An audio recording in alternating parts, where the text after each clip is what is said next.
Let me mention this to you, students. Remember that the outline on those wars only dealt with the Punic Wars. Okay, that was the only thing that we were focusing on. It only dealt with the Punic Wars. Now, the rest of the test that you'll take will be based on these terms, from the define and the identify. And I'm sure you've been working on your notes for that and all of those things. Yes, Kate?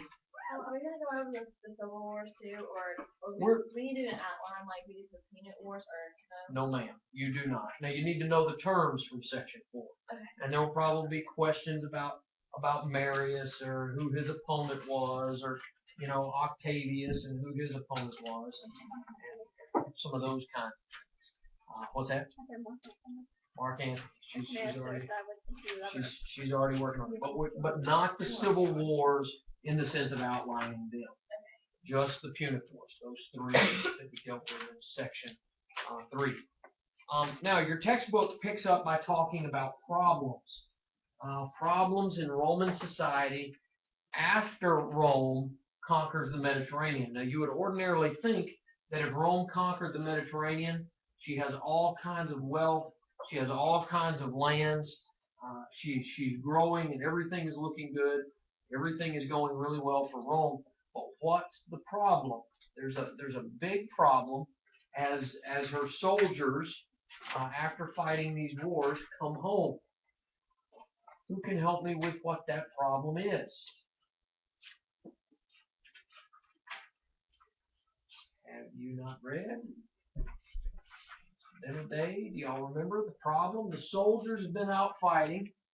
And by the way, who were the soldiers? Most of them were citizen farmers.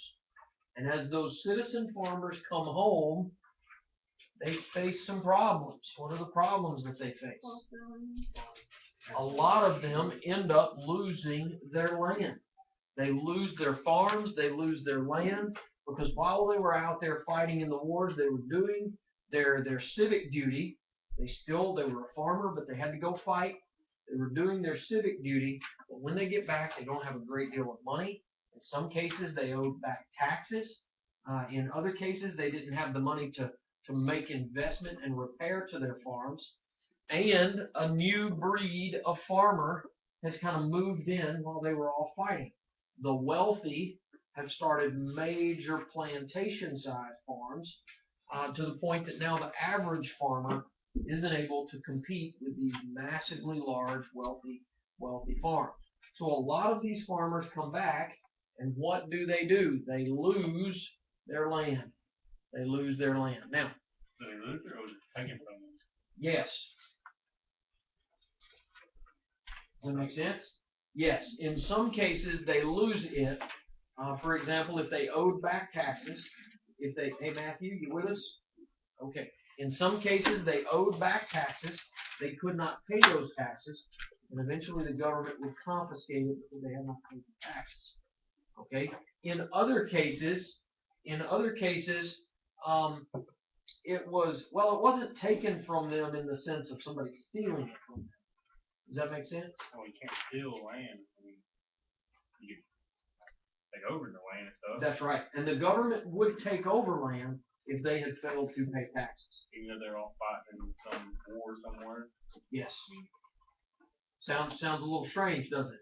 Why, if this guy has been fighting on behalf of Rome, should he come back home and lose his farm because he didn't pay his taxes?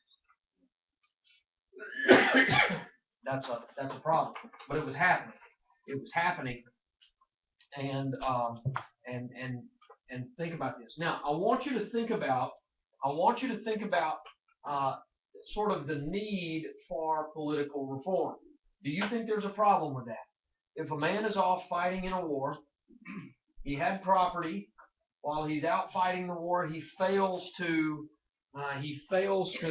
pay his taxes. Then he comes home. Then he comes home and he loses his farm. He loses his farm because of that. Is that fair? A lot of us would look at that and say, there's a real problem with that. This guy's been out there fighting for Rome. He comes back, he loses his farm because he wasn't paying taxes. What do you think people would do, if that happened today? Soldiers all fighting, they come back home and government states where it's taking their house, burning to the ground, using their land for their purposes. Now, why is land so important? They're not making any more of it. They're not making any more of it. They're not making any more of it, except in the Nephilim. Yep. Some weird things going on. Actually, they can do that, actually. They can. They can build. Okay, so as we think about that, they're not making any more of it. And Jamie, you say it has so many uses. Okay, I want you to think about this. For those citizen soldiers, those farming soldiers, when they came back home into the Roman Empire, when they came back home after being at war for years, what did they want to use their land for? Moonlit walks along the beach. What do they want to use their land for? To provide for the family, maybe? To provide for their family, to grow food. I want you to notice how in a farming, in an agricultural area, land is important to livelihood. Were they wanting the government, as they fight for some of these reforms, were they wanting the government to give them free food? They weren't. These farmers were just wanting their lands not to be confiscated, or to be able to maintain their property so that they could continue to provide for themselves. And I want you to pay attention to that. They were not wanting the government to give them free food. They were wanting their land back so that they could work, make money, provide for their families. Pay attention to that. Okay, so there's this big problem. All right, there's a big problem going on in society. As these farmers lose their farms, who wins their farms? The rich do. The rich do. So you've had before this middle class farmer. In other words, this farmer who wasn't really poor, but he wasn't really rich. He was just kind of in the middle. And he was the guy that would pick up his sword and his shield and go off and fight Rome's wars. But then when he came back home, he would start farming again. That was the idea. But he was middle class. He wasn't poor. He wasn't rich. He wasn't a slave. He was a free citizen. But now, as he starts losing his farm, who starts getting it? The rich do. Well, if the rich get his farm, they're going to be able to gain more wealth. They're going to be able to use his farm to produce more crops that more people have to buy. So they're going to be able to gain more wealth. What's going to happen to him, the middle class farmer? He left out any land and no money and no house, nothing. And a lot of these families ended up homeless after they had been war veterans. They had been war veterans for Rome. They end up homeless. So what's going to happen, by and large, to that middle class? They're going to become poor.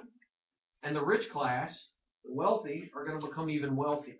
So you end up with this very polarized gap. You end up with this polarized gap in Roman society, where you have a lot of people, an increasing number of people that are poor, and an increasing number of people that are wealthy, and a decreasing number of people that are in the middle class. Okay, you have that dynamic that starts to work. Then with those problems developing, you end up with a lot of political tension in Rome. Between what two classes? The middle and the rich. It ends up being less a concern because ultimately the middle class almost goes away. The poor and the rich, and in Roman society that is known as the patricians, or the upper wealthy class, and the plebeians are the commoners, the inferior class, the low, the poor, the have-not. So you end up with this class struggle. How does the struggle within the classes play out in government in Rome? Well, y'all read about it a day or two ago. Most of these people were wealthy. Okay, most of the folks in government were wealthy. But remember that tribal assembly. The poor people, there's a lot of political pressure and a lot of revolt and a lot of push. And you end up having a government that's very divided. You've got a government where some people try to win favor with whom? The poor. And some people in the government try to win favor with the rich. And the rich use their money, their power, their influence to influence the government. And the poor people use their numbers, the masses, to influence the government. Okay, I want you to notice, look at that on page 90 in your textbook. Turn to page 90 in your textbook. Notice this that Tiberius said. Tiberius says this. Now I want you to pay attention to this. Tiberius was from the patrician class. He was from the wealthy, the elite, the upper class. But I want you to notice what he starts to see. He starts to see a problem, and he starts to speak to the problem. He says the wild beasts that roam over Italy, talking about foxes and bears and animals and deer, the wild beasts that roam over Italy have every one of them a cave or a lair to lurk in. In other words, the animals, they can find home. But the men who fight and die for Italy enjoy the common air and light indeed. In other words, they enjoy the beautiful weather of Italy. They enjoy that, right? But nothing else. Now, what's he calling the problem to? He's calling the problem to what Chris called the problem to earlier. How can these guys go out and fight for Italy, fight for Rome, and then come home and not have anything? Something's wrong with that. And Tiberius is saying something's wrong with that. They have nothing else. They're houseless and homeless. They wander about with their wives and children. They fight and die to support others in wealth and luxury. And though they are styled masters of the world, they have not a single. I think it did this yesterday to me. Yeah, see how it kind of goes to sleep. Though they are styled masters of the world, they have not a single clod of earth that is their own. Now notice how he's calling attention to this problem. Now if Tiberius was a patrician, if he's a patrician, the upper class, if he's a patrician from the upper class, who's going to like what he has to say? The poorer people, the middle class that is kind of disappearing. He's got a concern over that. Who's not going to like what he has to say? The rich people. Now why? What is he saying here against the rich? They don't decide what they got. I guess that's poor suffering, they're high living. Notice what he says. They fight and die to support others in wealth and luxury. You see what he's saying? He's saying, look, wealthy people of Rome, these guys just won this war for us. These guys just fought and won this war, and now they're homeless. They wander around with their wives and their kids. And though they've conquered the world for us, they don't even have a patch of dirt. They don't have that.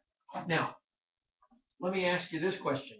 Does Tiberius's government owe it to the people to give them free land? I don't think so. And I don't think that's what Tiberius was calling for. He was just saying, hey, we've got a problem. We need to fix it because this is the backbone of our society. And by the way, the middle class is considered the backbone of a healthy society. All right? The poor are poor. The wealthy are wealthy. But the strength of a nation is its middle class. How many times do you hear presidents, no matter which side of the fence they're on, whether it's George W. Bush or Barack H. Obama, okay, how many times do you hear those presidents say, we're going to take the burden off the middle class. We're going to protect the middle class. they talk about the middle class, because the middle class is the backbone of a society. I want you to remember that. And Tiberius recognized that. And he says, here's the problem. The reason that Tiberius wants these people to have land is the same idea that our presidents stand up today and say, we need middle class jobs. Okay? We're not wanting to give people free junk. We're wanting people to have the opportunity to work and produce and provide. Okay? So it is right here with Tiberius. Why did he want these middle class farmers to have land? So they could hang their hammock up and chill out. So they could take moonlit walks along the beach. They could So they provide could for the still country. provide for themselves, work, and produce. Do you see what I'm saying? So they could produce. So notice that's the idea here. These civil wars that break out in Rome after this are civil wars between political leaders.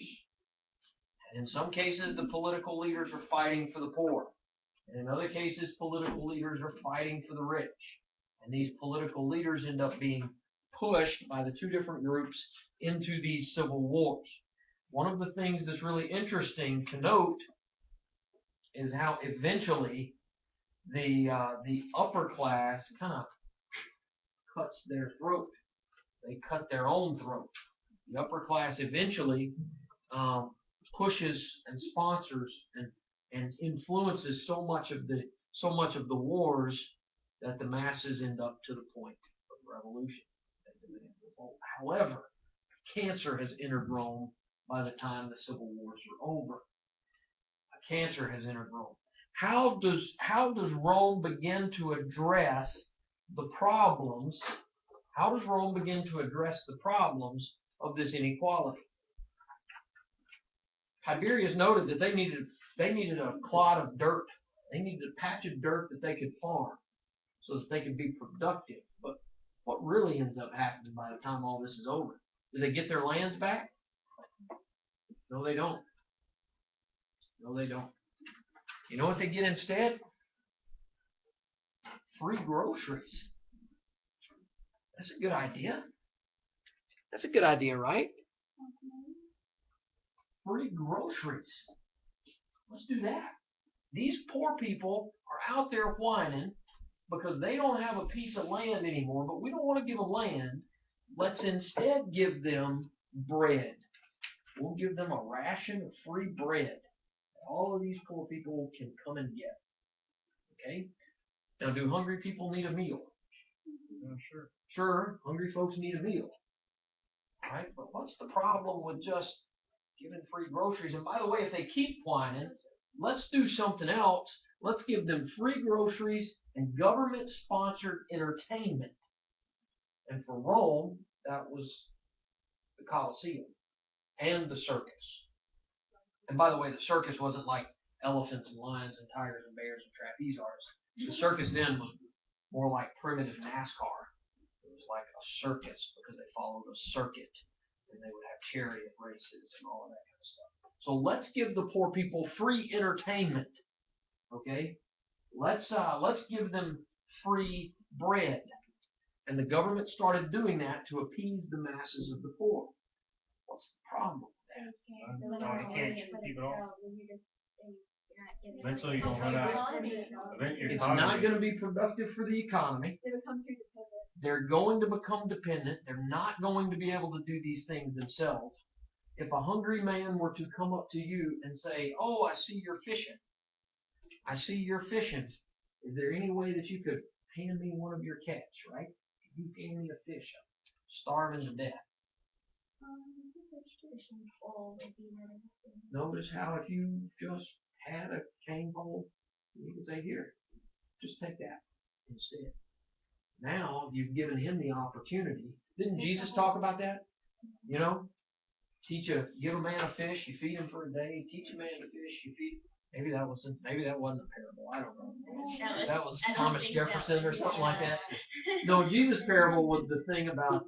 Jesus' parable was like, how many of you, if your son asks for a fish, would give him a serpent? That was Jesus. And he says, if you being wicked or depraved can give your kids good gifts, Look at what I can do. How much will your Father in heaven? He says the Father in heaven. Okay, so notice this idea. Now you're giving these people free stuff, but these people aren't being given the opportunity to produce, to benefit on their own, to figure out ways to solve their problems. So I want you to think about that. Rome starts, and by the way, guys, this is true blue history. Rome is a prime example. Rome is a prime example of some of these cancers kind of starting. Okay, these cancers that kind of get started in a place, and the government steps in and it says we'll give them free bread and free entertainment. Well, those two are just. Do you think about that? Think about it. What is that going to produce if I say free bread and free entertainment? Notice also, and I don't mean this necessarily in the physical sense only, but do you see the principle of that? I don't mean in the physical sense, but in the national or cultural sense, that is producing obesity. Free bread, free entertainment. I don't mean that in the sense of the physical sense. I'm talking in the idea of we want you to be a nation of couch potatoes. Do you see? That's a problem. That's a problem. It's a real problem. And I'm not talking in any way about the physical idea. I'm talking about the work ethic idea. It's going to produce laziness. Now, I want y'all to pay attention to this little cancer. This little cancer that kind of creeps into Rome. One of the things that I think you will see, especially by the time we finish chapter 5, is that unfortunately, though we can look back to Rome and we can trace some of the things that influenced her failure, it seems that we're following a similar path. And I want you to see that. Now listen close to me. Listen close to me. I am not saying that helping the poor should not be done. I've not said that at all. I don't think I could testify to be a Christian and say that helping the poor should never be done. Let them just fall and fail. I'm not saying that. I am saying that there is a wise way to help the poor, and there is a foolish way to help the poor. And all too often in our depravity, when our son, if you will, comes to us and says, by the way, if a kid's going to ask his dad, the parable that Jesus used, if a kid's going to ask his dad, can I have a fish, or in those times, or can I have an egg, what's the kid wanting to do? Eat. He's hungry, right? So he is nutritionally poor in that moment. The dad he's not so foolish to say, no, have a serpent or have a rock. The dad's not going to do that. So notice there is a wise way to help people that are poor. There's a foolish way to help people that are poor. And what we see in Rome is the beginning of welfare.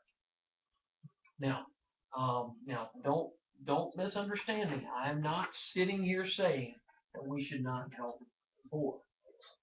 I am saying, and I don't know. I won't even sit here and say, well, that's Obama's fault, because we've been making some foolish decisions like that as a nation for years, and we've been walking down this road. We need to figure out a way to give people the opportunity to work, produce, to make a living. All right, so notice some of that. And by the way, Julius Caesar is an interesting story. Ultimately, he's a guy who uses propaganda to the poor so that he can become the powerful dictator. All right, but he's a really, some of the politics of him and Pompey are really some brilliant politics. By the way, let's look here. One thing. Yes, there it is. I was wanting to make sure. The triumvirate on page 95. make sure you know who made up the first triumvirate. All right, Tristan, stay with us. Make sure you know the first triumvirate. Those folks that were in it. See, if you just look at triumvirate, you may confuse that with the second one. I'm not talking about the second triumvirate. I'm talking about the first. Pompey, Caesar, and Crassus. All right, our time is running close. Hey, by the way, guys, I don't mean to depress you with some of these things that I'm talking about when I talk about how Rome now started following a path toward failure, and then how it seems as if the United States is following a similar path. I don't mean to depress you with that, and I'm not standing up here speaking against. I'm not speaking against, all government aid to the impoverished. We have a responsibility. Let me ask this question. What should the goal be? What should the goal be of helping the poor? Helping them get on their feet, helping them get a job. The government giving them the chance to help themselves, basically. Government giving them the chance to help themselves. I think those should be the purposes of any help or assistance to the poor. Now, I want you to even think about the disabled. The disabled. Do any of you have relatives that are drawing disability? I'll raise my hand. Drawing Social Security disability? I'll raise my hand. That relative of mine draws disability because their disability has put them in a place where supposedly they cannot work. They still do a lot of work. And they get money from the government. You see what I'm saying? Why not have that person in a position where they could earn that money?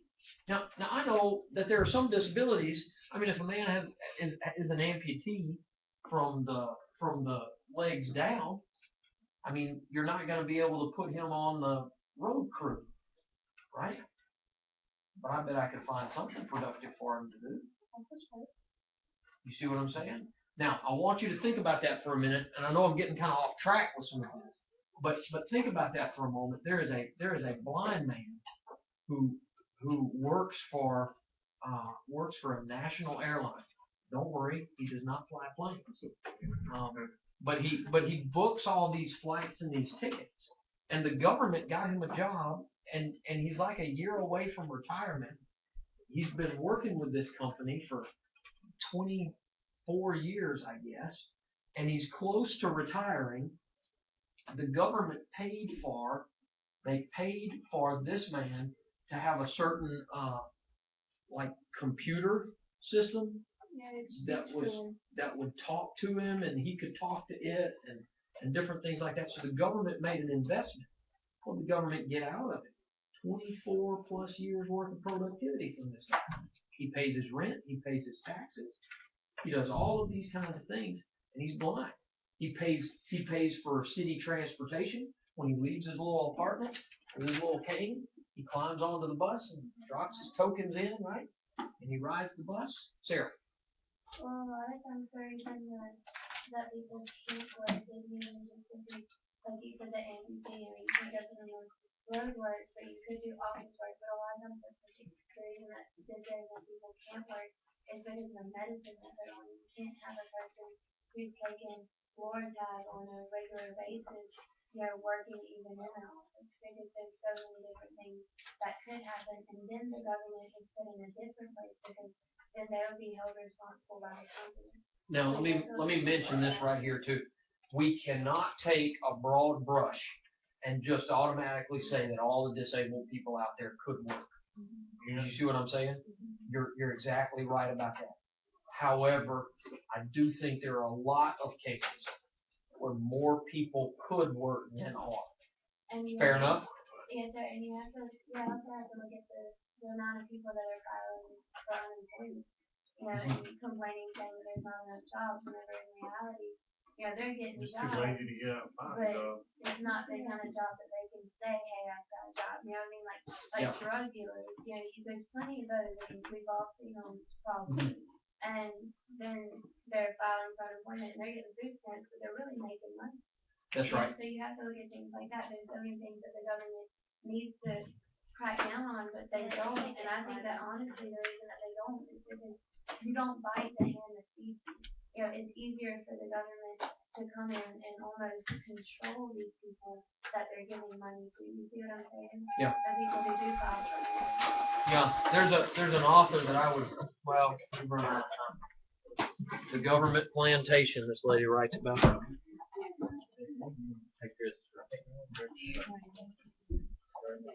Now, I think there's a cursor here somewhere. There we go.